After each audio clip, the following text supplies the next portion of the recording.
So is Dark Tower worth the wait? Hello everyone, and welcome to Movie Reviews by Josh. My name is Josh Terry, your source for insights on the newest movies in the theaters today. And today I'm going to talk about one that's been pretty anticipated for a while, I think at least for a segment of the population, of the audience out there. I'm going to talk about Dark Tower, which is based on the Dark Tower series from Stephen King.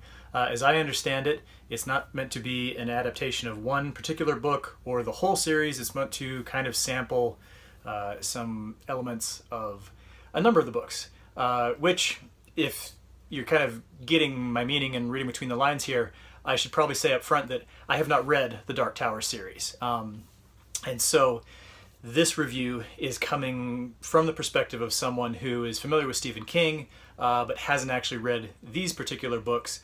And so I'm really kind of coming into this one totally fresh. With that being said, I enjoyed this movie. It actually was surprising. It reminded me quite a bit of some of the 80s fantasy adventures that I grew up watching as a kid. In fact, the friend who came along with me to the press screening, also both of us were thinking, oh, this is a little bit like The Never-Ending Story. I was even also thinking that this kind of has a kind of a close cousin vibe to the Netflix series Stranger Things. So if you like those, if you kind of like that vibe, I think you might enjoy this. Again, not having read the original books, the more seasoned audience, the people who are more familiar with the stories here, might be disappointed. I really have no idea because I don't know how faithful or unfaithful the movie was. But as I understand it, the central concept is still the same. There is a tower at the center of the universe that keeps evil at bay. And there is a man in black whose actual name is Walter. It's Matthew McConaughey's character. And he is trying to use the gifted brain power of children to destroy the tower and to let all the evil in. That's the basic premise. And the people defending the tower are the gunslingers, and Idris Elba plays the main one. I think his character name is Roland. And so it's kind of Roland versus the man in black.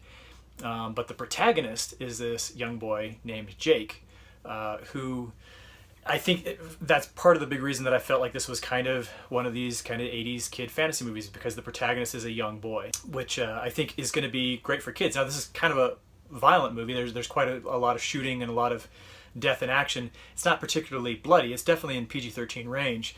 But I think because the protagonist is so young, and because the movie kind of builds around that kind of a vibe, I think that it's probably best intended for teens. Adults will still enjoy it. I think that they'll still enjoy it. I think that Stephen King fans will enjoy it.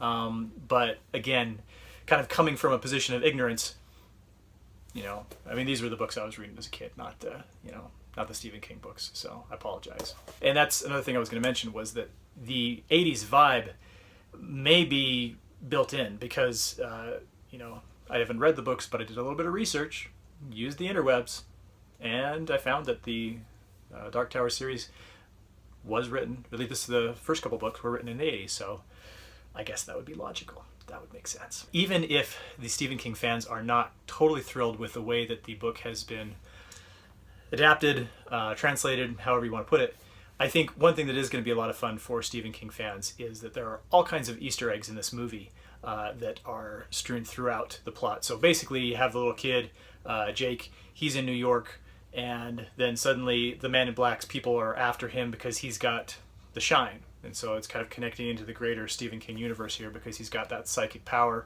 which presumably is going to enable him to destroy this tower and let evil in, etc., etc. The Man in Black is after Jake. Jake is able to go through a portal through a house in Brooklyn and is able to hook up with the gunslinger, and they kind of have like an unlikely friendship / partnership as they try to take on Walter, the Man in Black. So, I mean, that's really, there's some more ins and outs and things like that, but that's really the essence of what's going on. And again, if you're familiar with the books, this is probably not going to sound too new, aside from how they may have adapted things. But again, one of the things that is really fun, and even as someone who hasn't really read a lot of Stephen King books, in fact, yeah, I've read his nonfiction book On Writing. So, yeah, again, having seen a lot of Stephen King movies, it's kind of fun to play find the Easter egg in this one because there are a lot of references. In fact, I'm guessing that there are a number of references that I didn't even catch on. But I noticed at least 3 or 4 direct references to other Stephen King movies / books. So keep your eye out. So overall, I gave this movie 3 stars out of 4. So yes, so Dark Tower is rated PG-13, basically just for action violence, again, which is not bloody. There's a lot of shooting, there's a lot of death. The Man in Black is particularly violent, but not so much in a graphic sense. So that's the kind of PG-13 that I think you're looking for. So what is your favorite Stephen King adaptation? Or do you like any of them? Leave your answers in the comments below. So thanks for watching. This has been Movie Reviews by Josh. My name is Josh Terry. I'd love to have you subscribe on your way out and keep your notifications on so you can see our new videos as soon as they're posted. Thanks to our friends at Rocky Gator for their continued support, and we'll see you next time.